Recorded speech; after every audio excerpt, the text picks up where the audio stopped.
Buen día, soy Guerra Trejo Alín Guadalupe de la Facultad de Estudios Superiores Iztacala. Nos encontramos cursando el quinto semestre de la carrera médico cirujano en el Hospital General de Zona número 29. Mi equipo está conformado por Jacqueline Rojas y Fernanda Baxa y les vamos a presentar el tema de dislipidemias. La siguiente, por favor. Bueno, vamos a empezar con la definición. Como tal, las dislipidemias la vamos a definir como un conjunto de enfermedades resultantes de concentraciones anormales de colesterol, triglicéridos, colesterol HDL y colesterol LDL en sangre. La siguiente. Soy Jacqueline Rojas y voy a continuar con la epidemiología. Para hablar de la importancia y la epidemiología de las dislipidemias, vamos a considerar que estas forman parte de un factor de riesgo muy importante que es modificable en la enfermedad cardiovascular. Y para esto, pues la enfermedad cardiovascular se considera una de las principales causas de muerte a nivel mundial. En México, la prevalencia de hipercolesterolemia es del 43.6%, esto está tan solo en personas mayores de 20 años. Y para el 2030 se proyecta una mortalidad de 22.2 millones debido a enfermedad cardiovascular. Es por ello que resulta muy importante el diagnóstico y el tratamiento oportuno de estos pacientes, así como su seguimiento. La siguiente, por favor. Soy Guerra Alín y voy a continuar con los factores de riesgo. Los vamos a dividir en biológicos y ambientales. Principalmente los biológicos vamos a tener los defectos genéticos, la edad, ya sean hombres mayores de 40 años y mujeres mayores de 50. También vamos a tener algunos como si el paciente tiene pancreatitis, hipertensión arterial, diabetes tipo 2 o si nuestro paciente tiene sobrepeso u obesidad. También vamos a tener causas secundarias de dislipidemia, que puede ser el hipotiroidismo, un síndrome nefrótico, colecistiasis, insuficiencia renal e hiperglucemia. En los factores ambientales vamos a tener el tabaquismo, el alcoholismo, consumo de medicamentos, ya sean esteroides, anabólicos, progestinas, diuréticos, corticoides y betabloqueadores. También es muy importante el consumo excesivo de grasas saturadas y azúcares combinadas con el sedentarismo. La siguiente. Bueno, yo soy Fernanda Baxa y les voy a hablar acerca de la clasificación. Para empezar, tenemos que realizar una correcta estrategia para el diagnóstico de las dislipidemias y es por eso que es importante conocer la clasificación y las características fundamentales de cada una para identificarlas correctamente y así poder empezar el tratamiento farmacológico en los casos en los que sea necesario. Primero, las dislipidemias, bueno, estas se pueden clasificar desde el punto de vista del perfil lipídico, desde la etiología, que desde una vez se les comenta que es la más usada e incluso es la que se le marca como en la guía de práctica clínica. Y por otro lado tenemos la de la OMS según Fredrickson. Primero tenemos a la clasificación según el perfil lipídico. Aquí tenemos 4 tipos de clasificaciones. Aquí primero tenemos a la hipercolesterolemia aislada. Aquí va a haber un aumento del colesterol total a expensas del colesterol de lipoproteínas de muy baja densidad. Luego tenemos a la hipertrigliceridemia aislada. Aquí va a haber un aumento de los triglicéridos de origen endógeno, exógeno o mixto. El endógeno va a ser a expensas de las lipoproteínas de muy baja densidad y el exógeno va a ser a expensas de los kilomicrones. Por otro lado, también tenemos a la hiperlipidemia mixta. Aquí va a haber un aumento del colesterol total y de los triglicéridos. Y por último, tenemos a la hipoalfa-lipoproteinemia, o también conocida como dislipidemia aterogénica. Aquí va a haber una disminución del colesterol de las lipoproteínas de alta densidad y todos los valores de las lipoproteínas de baja densidad van a estar aumentadas. Esta clasificación nos ayuda a aproximarnos al riesgo del paciente. Por ejemplo, si se presenta un aumento en los niveles plasmáticos del colesterol total con un incremento moderado de triglicéridos y además una disminución de las lipoproteínas de alta densidad, el paciente tiene un mayor riesgo de padecer algún evento cardiovascular que algún individuo que solo presente una hipercolesterolemia aislada. Por otro lado, esta clasificación también nos va a permitir cómo orientar el tratamiento específico de de la dislipidemia, que más adelante se les va a comentar. Por otro lado, también tenemos a la clasificación de Fredrickson, esta según la OMS. Esta clasificación también se le llama como fenotípica y aquí se basa en el lípido y en la lipoproteína aumentadas. Esta resulta de utilidad porque nos permite ordenar a las hiperlipidemias, aunque también presenta importantes limitaciones como la incapacidad para diferenciar el origen y el mecanismo responsable de cada alteración. En la actualidad, su empleo en la práctica es muy limitado. Bueno, ahora vamos a ver la siguiente clasificación, que se va a dividir en primarias y secundarias. Primero les voy a explicar las primarias y dentro de esta clasificación primaria se van a dividir, depende de su origen. Primero vamos a empezar con el origen poligénico y después nos iremos a las dislipidemias de origen monogénico. Bueno, como tal, las de origen poligénico bueno, su aparición se va a deber a la presencia de numerosos variantes genéticas y dentro de estas vamos a destacar la hipercolesterolemia poligénica, la hiperlipidemia familiar combinada y la hipertrigliceridemia poligénica. El siguiente. El siguiente. Bueno, ahora les voy a explicar las dislipidemias primarias monogénicas y estas van a estar causadas por las mutaciones en un solo gen. Y en estas se van a exhibir en un patrón de herencia mendeliana de qué tipo autosómico dominante. También puede ser codominante o autosómico recesivo y suelen cursar con concentraciones extremas de colesterol o triglicéridos y también van a cursar con signos y síntomas característicos como los xantomas eruptivos, los xantelasmas o el arco corneal en menores de 45 años. Y dentro de estas vamos a destacar las hipercolesterolemias monogénicas, las hiperlipidemias mixtas monogénicas, las hipertrigliceridemias monogénicas, las hipolipidemias primarias y las hipertrigliceridemias primarias. Bueno, ahora vamos con las dislipidemias secundarias, que es la segunda clasificación dentro de estas, y estas van a ser aquellas que se van a deber a factores ambientales, a malos hábitos del paciente, ya sea higiénicos o dietéticos, y también se puede deber a la presencia de alguna enfermedad. Y esto es muy importante identificarlas, ya que pues si se identifica como tal la causa de esta, puede corregirse y se le puede dar un tratamiento adecuado al paciente.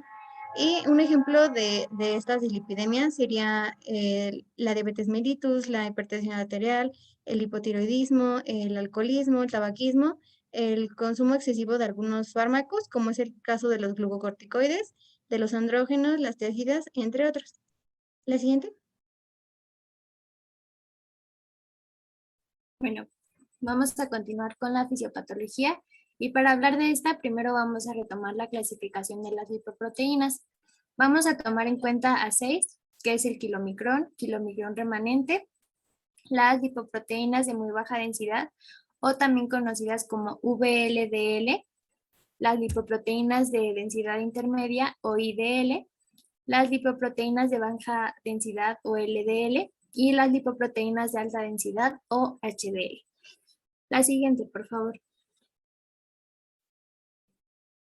Bueno, para entender la fisiopatología vamos a tener la ingestión de grasas y posteriormente estas grasas pues van a circular por el torrente sanguíneo en forma de kilomicrones. Estos kilomicrones van a llegar a tejidos periféricos, como lo son el tejido adiposo y el músculo. Aquí por acción de la lipoproteína lipasa van a pasar de kilomicrones a kilomicrones remanentes. Al haber este cambio se van a liberar ácidos grasos a la circulación. Posteriormente, estos kilomicrones remanentes van a llegar al hígado por su receptor y pues aquí va a ser depositado el colesterol. Posteriormente se van a dar las lipoproteínas de muy baja densidad o VLDL. Y posteriormente estas también se van a dirigir a tejidos periféricos como lo es el tejido adiposo y el músculo. Aquí de nuevo vamos a tener la acción de la lipoproteína lipasa y se va a dar el cambio de VLDL a IDL. Posteriormente, estas IDL pueden tomar dos caminos, pueden regresar al hígado a través de su receptor o pueden convertirse en LDL. Estas LDL pues igual pueden regresar a su receptor y pasar al hígado, o pueden dirigirse a tejidos periféricos. Aquí pueden dirigirse para la síntesis de hormonas esteroideas o para fines estructurales en membranas. Si este colesterol es demasiado, aquí van a actuar las HDL. Estas como que lo van a captar y lo van a llevar de regreso al hígado. O también podemos tener que este colesterol sea metabolizado por los macrófagos y nos dé como resultado placas ateroscleróticas.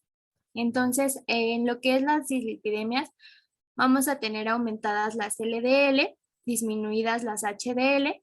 Entonces, pues vamos a tener mucho colesterol, no va a haber recaptación por HDL y va a haber una mayor cantidad que sea metabolizada por los macrófagos, por lo cual pues se van a formar placas ateroscleróticas. La siguiente, por favor.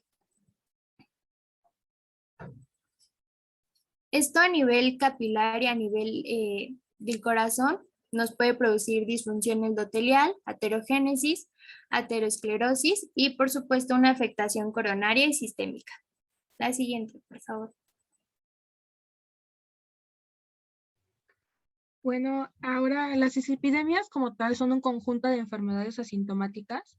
Sin embargo, podemos encontrar algunos hallazgos clínicos en la exploración física, como en la hipercolesterolemia, podemos encontrar a los xantomas, algunas anormalidades en el fondo de ojo, etc.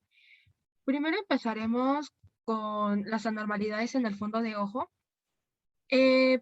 En primero tenemos que las concentraciones altas de lipoproteínas de baja densidad nos pueden causar los arcos corneales y los xantomas en el tendón de Aquiles, también en los tendones del codo, la rodilla y también sobre las articulaciones metacarpofalángicas.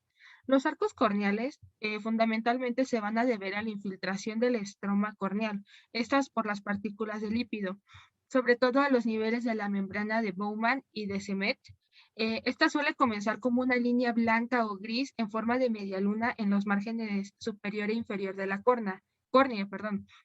Y mientras que la enfermedad va progresando, se va a formar una banda de aproximadamente 1 milímetro de ancho alrededor de la córnea. Esta opacidad nunca va a afectar al área central de la córnea, por lo que no nos va a producir algún defecto en la visión, por lo tanto no se va a precisar medicamento. Este Arcus senelis, como también se le puede conocer, va a ocurrir sobre todo en adultos mayores que no esté relacionado con el colesterol alto. Sin embargo, en un arco o un anillo alrededor del iris, algunas veces ocurre en personas más jóvenes que tienen los casos más severos de colesterol alto y de triglicéridos. Estos son transmitidos de padres a hijos y se observa principalmente en la hiperlipidemia familiar, por lo que en las personas con la hiperlipidemia familiar, este arco o anillo va a ocurrir típicamente antes de los 45 años de edad, y esto nos va a orientar a un mayor riesgo de la enfermedad cardíaca. Otros hallazgos clínicos que también pueden ocurrir en el paciente con lipoproteínas de baja densidad altas, como ya se los mencioné, nos va a producir a los xantomas. Primero vamos a tener a los xantelasmas. Estas son placas amarillas ricas en lípidos en la cara medial de los párpados. También puede ocurrir en pacientes con cirrosis biliar y los niveles normales de lípidos. Y bueno, también nos vamos a tener a los xantomas en tendones. Estos se van a presentar a cualquier edad. Los lugares más comunes en donde aparecen es el tendón de Aquiles y los extensores de los dedos. Y los lugares menos frecuentes son el paletar y el tríceps. También tenemos a los xantomas tuberosos. Estos ocurren principalmente en menores de 25 años. Estos van a ser neoformaciones de aspecto papular, nodular, con un crecimiento lento. Esto va a afectar a las superficies de extensiones como codos, rodillas y palmas. Estas se van a disponer de forma circular, de bordes regulares y bien circunscritos, y van a tener normalmente un periodo de 4 meses de evolución y son asintomáticas. Y por último, como ya les comenté, los chalentasmas, esto también se pueden presentar en menores de 25 años y si se presenta en mayor edad también va a ser un signo de sospecha. También las concentraciones elevadas de triglicéridos nos pueden inducir a una pancreatitis aguda y los niveles muy altos de triglicéridos también nos pueden causar una hepatoesplenomegalia, también una parestesia, disnea y confusión. La hipertriglicemia grave también nos puede conferir un aspecto blanco o cremoso a las arterias y venas retinianas. Esto se le va a conocer como lipemia retiniana. Y bueno, también tenemos que la hiperlipidemia nos puede conferir un plasma de aspecto lechoso, y los síntomas de esto pueden consistir en parestesias, en disnea y en confusión.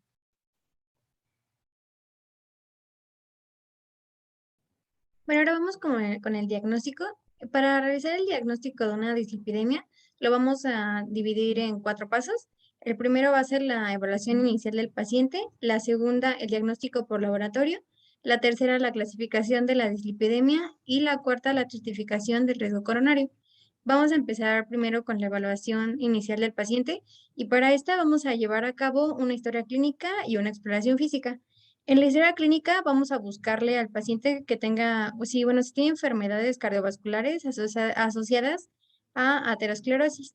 También vamos a preguntarle al paciente si dentro de sus antecedentes heredofamiliares va a tener una historia familiar de muerte cardiovascular prematura, si algún familiar tuvo pancreatitis, hipertensión arterial, si tuvo diabetes, obesidad o incluso alguna dislipidemia. También le vamos a preguntar al paciente sobre sus factores de riesgo, ya puede ser tabaquismo, alcoholismo, si el paciente tiene hipertensión arterial, si el paciente tiene diabetes, si el paciente incluso tiene un síndrome metabólico. Y también es importante preguntarle al paciente si él consume algún fármaco que le altere el perfil de lípidos. También vamos a hacer una evaluación como tal de su dieta y de la actividad física del paciente. La siguiente. Bueno, en la siguiente parte que para la evaluación del paciente va a ser la exploración física y en esta como tal vamos a buscar la presencia de xantomas, de soplos carotídeos, incluso vamos a buscar la disminución de los pulsos popliteos, tibiales y pedios. También vamos a buscarle al paciente si tiene alguna anormalidad del fondo de ojo. Le vamos a checar su tensión arterial y vamos a revisar tanto su índice de masa corporal como su perímetro de cintura. La siguiente. Bueno, ahora vamos a ir con el segundo paso, que es como tal ya un estudio de laboratorio. En este caso, le vamos a pedir al paciente un perfil lipídico y para este perfil lipídico el paciente tiene que tener ciertas características antes de hacérselo, como es estar en ayuno de 12 a 14 horas y no haber ingerido alcohol 24 horas antes. Este perfil lipídico como tal nos va a reportar el colesterol total que va a tener el paciente, sus triglicéridos, el nivel de colesterol HDL y de colesterol LDL. La siguiente. Bueno, para la parte del, como tal, el cálculo del colesterol LDL se va a recomendar emplear una fórmula, que es la fórmula de Friedewald, y en esta se va a tener en cuenta algunas limitaciones, como es el caso de que no se va a poder utilizar si la concentración de nuestro paciente de triglicéridos es superior a 400 miligramos sobre decilitro. La siguiente. Y bueno, ya como tal, después de hacerle, de tener los resultados del laboratorio del paciente, ya haberle realizado su exploración física y su historia clínica, vamos a poder clasificar las dislipidemias en hipercolesterolemia, en hipertrigliceridemia, en dislipidemia mixta o en hipoalfa lipoproteinemia. Estas, anteriormente mi compañera Fernanda Banza se las había explicado. Eh, y bueno, esas son las en las que se pueden clasificar principalmente. La siguiente. Bueno, ahora para sospechar de una hipercolesterolemia familiar, nuestro paciente va a presentar las siguientes condiciones, que va a ser que va a tener niveles de colesterol LDL mayores de 190 y también va a tener la presencia de una enfermedad coronaria prematura. En hombres es menor de 55 años y mujer en menores de 65. También nuestro paciente va a cursar con niveles de colesterol LDL que no está tratado. En adultos de 30 años o más va a ser mayor a 250. En adultos de 20 a 29 años va a ser de 220 y en menores de 20 años va a ser de 190 miligramos sobre decilitro. También nuestro paciente va a presentar xantomas y también va a tener en su historia familiar un antecedente de que sus familiares cursan con niveles de colesterol altos. La siguiente. Posterior a la clasificación de la dislipidemia, debemos estratificar como tal el riesgo coronario que va a tener nuestro paciente. Y para esto primero tenemos que determinar el nivel de colesterol LDL. Este va a ser, bueno, este es muy importante porque nos va a ayudar a posteriormente darle un tratamiento adecuado al paciente. También tenemos que conocer el riesgo del paciente de un evento cardiovascular a 10 años y también el tercer punto que debemos conocer es determinar la urgencia en el inicio del tratamiento farmacológico que va a necesitar nuestro paciente. La siguiente. Bueno, ahora para estratificar el riesgo de nuestro paciente debemos conocer si bueno, algunos factores de riesgo del paciente, como tal sería pues, si tiene hipertensión arterial, esto, bueno, que sea que curse con unos niveles de 140 a 90, ya teniendo un tratamiento antihipertensivo, también que su colesterol HDL sea menor a 40, también si tiene una historia prematura de una enfermedad coronaria, y también si tiene parientes masculinos o femeninos que hayan sufrido una coronopatía antes de los 55 años en el caso de los hombres y en el caso de las mujeres antes de los 65 años. También la edad es muy importante como factor de riesgo. Los hombres es mayor a 45 y las mujeres mayor a 55. También si nuestro paciente es fumador es muy importante. El segundo riesgo que debemos tomar en cuenta es si nuestro paciente ha tenido un evento clínico aterosclerótico previo, como puede ser el caso de un infarto agudo al miocardio, un accidente cerebrovascular, una isquemia cerebral o una enfermedad arterial periférica. La siguiente. De acuerdo con estos dos datos, ya vamos a poder estratificar como tal el riesgo que tiene nuestro paciente y lo vamos a clasificar en tres. Primero va a ser el bajo riesgo y estos pacientes cuentan con al menos un factor de riesgo y su incidencia es de menos de 10. Bueno, 10 de 100 pacientes van a presentar un evento cardiovascular a 10 años y sus concentraciones de colesterol LDL deseable es menor de 100. También, bueno, ahora la segunda clasificación es de moderado riesgo y los pacientes van a presentar al menos dos factores de riesgo y su incidencia va de entre 10 y 20 de 100 pacientes van a tener un evento cardiovascular a 10 años y su colesterol LDL va a ser deseable, va a ser menor a 130. En los pacientes, bueno, que ya son de alto riesgo, van a ser principalmente pacientes que van a tener antecedentes clínicos de una enfermedad cardiovascular previa o tengan algún equivalente de un riesgo coronario. Estos pueden ser pacientes diabéticos, pacientes con aneurisma de la aorta abdominal, pacientes con una enfermedad carotidia, y estos pacientes van a cursar con 3 o más factores de riesgo cardiovascular y su incidencia va a ser más de 20 de 100 pacientes van a tener un evento coronario a 10 años y su nivel de colesterol LDL deseable es menor de 100. La siguiente. Vamos a continuar con tratamiento y este lo vamos a dividir en farmacológico y no farmacológico. Los principales puntos del tratamiento no farmacológico son educar a nuestro paciente en un estilo de vida saludable y para esto pues necesitamos un enfoque multidisciplinario y necesitamos apoyo de un nutriólogo, de un cardiólogo y si es necesario de un psicólogo u otras personas. También tenemos que orientar a nuestro paciente para que disminuya sus factores de riesgo modificables como lo es el sedentarismo, el tabaquismo, el alcoholismo y la obesidad o el sobrepeso. Se le va a recomendar a nuestro paciente suspender completamente el hábito tabáquico y si es posible se le va a recomendar que evite tabaquismo pasivo. También se recomienda que si nuestro paciente consume productos herbolarios, se suspenda su consumo, pues se considera este como un factor independiente para desarrollar enfermedad cardiovascular.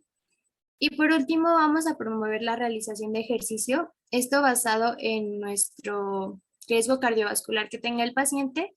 Y siguiente, por favor. Y pues podemos evaluar este con los criterios ya antes mencionados, o en pacientes que sean mayores a 40 años, podemos utilizar la tarjeta de evaluación Globorisk.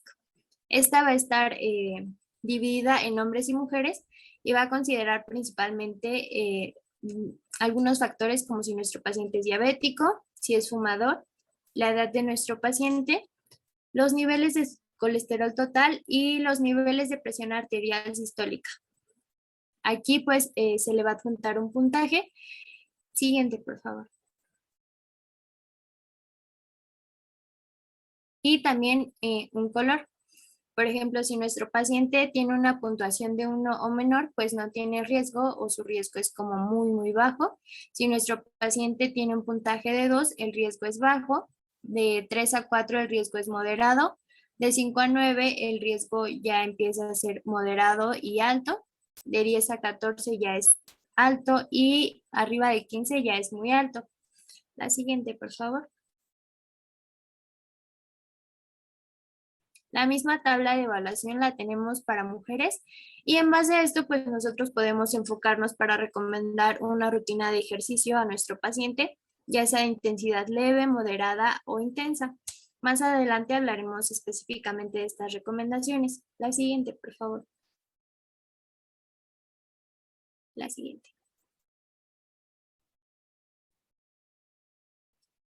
Como generalidades del tratamiento no farmacológico, vamos a tener que en individuos que presentan un muy alto riesgo cardiovascular, pues se recomienda una intervención multidisciplinaria para poder llevar un mejor abordaje de nuestro paciente. Aquí, pues como ya lo había mencionado anteriormente, puede ser con un cardiólogo, con un psicólogo, con un trabajador social. Como generalidad, se recomienda que nuestro paciente realice 150 minutos de ejercicio. Este puede ser de intensidad moderada o elevada de acuerdo a su riesgo cardiovascular. O si solo puede realizar ejercicio aeróbico intenso, pues nada más se le pedirían 75 minutos a la semana. Y en pacientes que tienen sobrepeso u obesidad, se les recomienda reducir el peso. Más adelante se abordará esto con mayor especificidad en prevención primaria y secundaria. La siguiente, por favor. En recomendaciones en la dieta, pues se le va a recomendar a nuestro paciente una reducción en el consumo de ácidos grasos saturados y trans. En los saturados se recomienda que sea menos del 10% y en trans y insaturados menos del 1% y si es posible que estos se eviten. También menos de 5 gramos de sal por día. Y también es muy importante mencionarle a nuestro paciente que en el consumo de alcohol el máximo es 20 gramos al día en hombres y 10 gramos en mujeres. La siguiente, por favor. En el tratamiento no farmacológico se recomienda iniciar con una monoterapia con estatinas. Estas estatinas van a reducir la síntesis de colesterol a nivel hepático y se van a dividir en 3, en alta, moderada y leve intensidad. Esto de acuerdo a la reducción de los niveles de colesterol LDL que se deseen. Por ejemplo, si yo quiero reducir un 60% de LDL en mi paciente, puedo usar rosuvastatina o atorvastatina. Si yo quiero reducir un 40%, por ejemplo, puedo usar atorvastatina o rosuvastatina, pero en menor dosis, simvastatina, pravastatina, lovastatina y pitavastatina. La siguiente, por favor. Y el tercer grupo es el de baja intensidad. Aquí vamos a tener una reducción de los niveles menor a 30%, por ejemplo, un 15%. Y vamos a usar simvastatina, pravastatina, lovastatina y fluvastatina. Estas dosis de simvastatina, pravastatina y lovastatina van a ser menores a las que vamos a utilizar en las estatinas de moderada intensidad. De acuerdo a esta monoterapia, tenemos metas a las cuales tenemos que llegar y estas metas también las vamos a clasificar de acuerdo al riesgo cardiovascular de nuestro paciente. Si nuestro paciente tiene un riesgo cardiovascular muy alto, nuestra meta va a ser que sus niveles de colesterol LDL sean menores a 70 miligramos sobre decilitro. En cambio, si tiene un riesgo cardiovascular alto, sus niveles se recomienda que sean menores a 100 miligramos sobre decilitro. Y si nuestro paciente tiene un riesgo bajo, o no tiene algún otro factor de riesgo, sus niveles deben ser menores a 130 miligramos sobre decilitro. La siguiente, por favor. Por ejemplo, si yo tengo un paciente masculino de 44 años de edad, mi paciente tiene obesidad tipo 2, historia familiar de niveles altos de colesterol, sus niveles de colesterol LDL son de 365 miligramos sobre decilitro y tiene un riesgo cardiovascular alto. Yo voy a optar por usar atorvastatina porque mi reducción de los niveles de colesterol LDL va a ser mayor al 50%. Y pues puedo utilizar una dosis de 40 a 80 miligramos al día. Esto lo debo combinar con tratamiento no farmacológico, ejercicio, dieta y cambios en el estilo de vida. Mi meta en este paciente va a ser niveles de colesterol LDL menores a 100 miligramos sobre decilitro. Si mi paciente no llega a esta meta con monoterapia de estatinas, hay que modificar la dosis. Y si ya tenemos la dosis máxima con la estatina de mayor intensidad, hay que agregar otro fármaco. La siguiente, por favor. Por ejemplo, se va a recomendar la adición de ezetimiba cuando no se alcancen estos niveles esperados con la administración de estatina. La dosis de ezetimiba va a ser de 10 miligramos por día. Y aquí tenemos un ejemplo de su combinación con una estatina. Va a ser ezetimiba 10 miligramos con simvastatina 20 miligramos al día. Y también podemos utilizar la colestiramina en caso de que no se alcance la meta terapéutica con monoterapia de estatinas. Y esta se va a administrar de 4 a 6 miligramos antes de los alimentos, teniendo como una dosis máxima 24 miligramos al día. La siguiente, por favor. En pacientes que cursan con hipertrigliceridemia o niveles de triglicéridos iguales o mayores a 204 miligramos sobre decilitro y con niveles de colesterol HDL menor de 35 miligramos sobre decilitro, se va a recomendar la adición de un fibrato a la terapia. En este caso, pues, el de elección es bezafibrato y la dosis varía de 200 a 300 miligramos cada 12 horas. Esto después de los alimentos. La siguiente, por favor. Y pues aquí tenemos el esquema del manejo de hipercolesterolemia en prevención primaria. La mayoría de estos esquemas recomienda empezar con una estatina de alta o moderada intensidad, a excepción de pacientes con diabetes mellitus de 40 a 75 años, con niveles de LDL de 155 a 189 miligramos sobre decilitro, que cursen con un riesgo cardiovascular moderado. Aquí se recomienda iniciar con una estatina de baja a moderada intensidad hasta llegar a la meta o la dosis máxima tolerada. La siguiente, por favor. Y en la nivel de prevención secundaria, si nosotros tenemos a un paciente con algún evento cardiovascular anterior, cardiocerebrovascular anterior, o con una enfermedad renal donde la tasa de filtración glomerular sea menor a 60 mililitros por kilogramo por minuto, hay que tener en cuenta que se va a iniciar con terapia de estatinas de alta intensidad. En este caso, pues tenemos dos, atorvastatina y rosuvastatina. Sin embargo, hay que tener mucho cuidado en los pacientes que cursan con una tasa de filtración glomerular menor a 60 mililitros por kilogramo por minuto, porque en ellos no se debe administrar la rosuvastatina. La siguiente, por favor.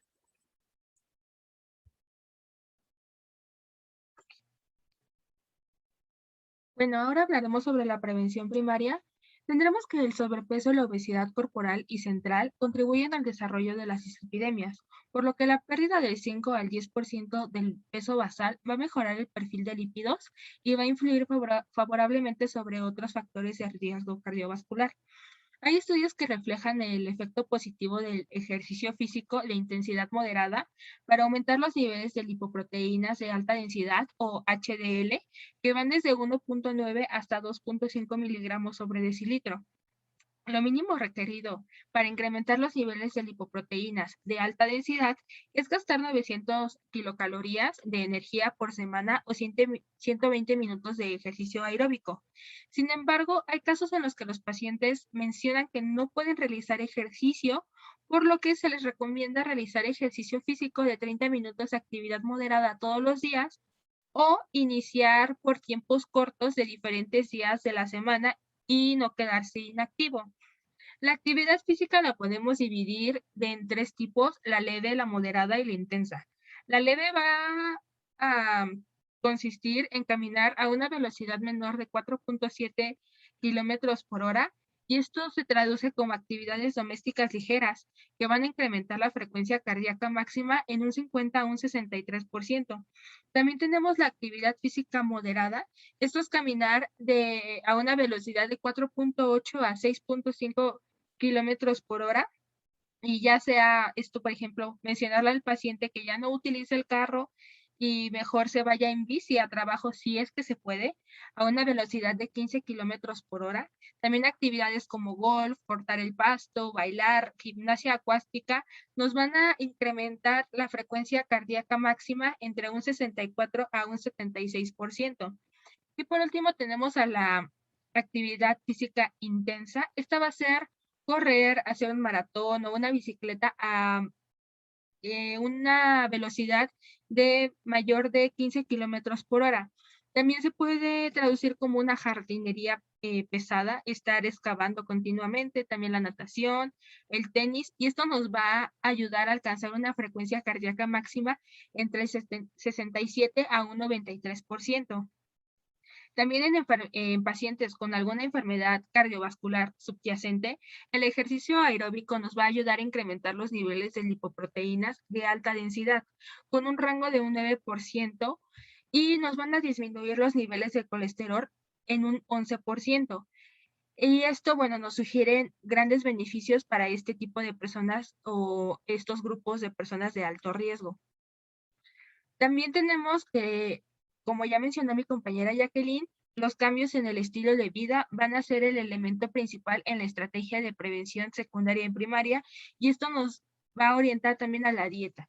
Esto debe de reducirse a una ingesta calórica de 300 a 500 kilocalorías por día, y también aumentar el gasto energético con ejercicio físico de intensidad moderada con personas con sobrepeso y obesidad corporal y central, como anteriormente ya les mencioné. La ingesta de sal también debe de reducirse a menos de 5 gramos por día, y se va a evitar el consumo de sal de mesa, y también se van a limitar la cantidad de productos de la sal en la cocina, y se va a intentar o incentivar al paciente que utilice alimentos frescos y que no están tan congelados, o también que ya deje de comer productos procesados. Estos también incluye el pan, ya que tiene un alto contenido de sal. Se sugiere un plan alimenticio basado en los siguientes porcentajes que se encuentran en la diapositiva: carbohidratos del 45 al 55%, de los cuales deben ser carbohidratos en menor porcentaje posible. También tenemos a las grasas en entre un 25 a un 35%, grasas saturadas menos del 7%, etcétera. La dieta debe ser variada y rica en frutas y verduras de diferentes tipos que aporten una cantidad y variedad adecuada de antioxidantes. También, por el efecto en la prevención de las enfermedades cardiovasculares, se recomienda a la población general el consumo de 2 a 3 raciones de pescado a la semana, ya que además del consumo de estos alimentos, se le conoce como que tienen bastante omega 3 y omega 6, y esto nos va a ayudar a contribuir los niveles normales de colesterol sanguíneo. Entre estos también alimentos se va a encontrar el aceite de soya, el aceite de girasol, frutos secos. Y por último tenemos que, como mencionaron anteriormente, esta es una intervención multidisciplinaria.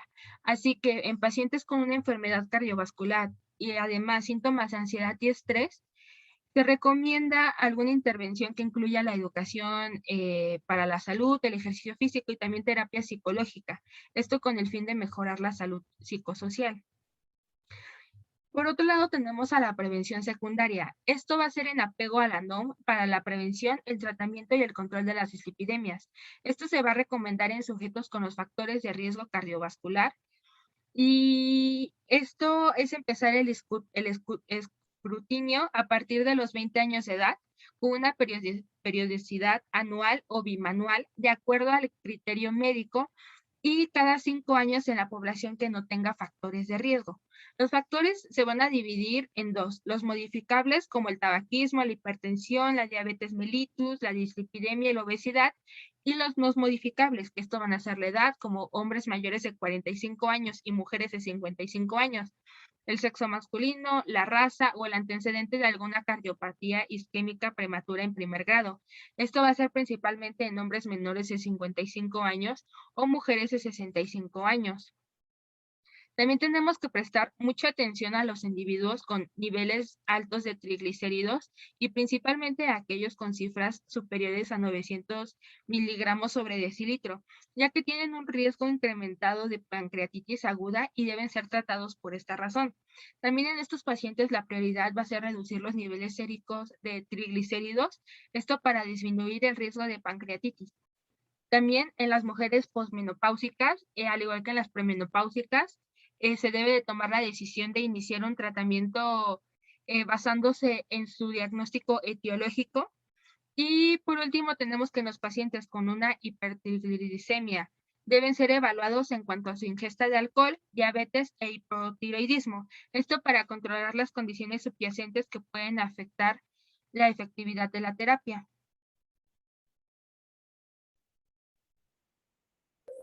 En cuanto al seguimiento de estos pacientes, se recomienda realizar un perfil lipídico a las 12 semanas posteriores a la recomendación de monoterapia con estatinas o a un ajuste de dosis en el esquema terapéutico. Posterior a esto, se recomienda realizar un perfil lipídico cada 6 a 12 meses. Siguiente, por favor. Y eso es todo. Gracias por su atención.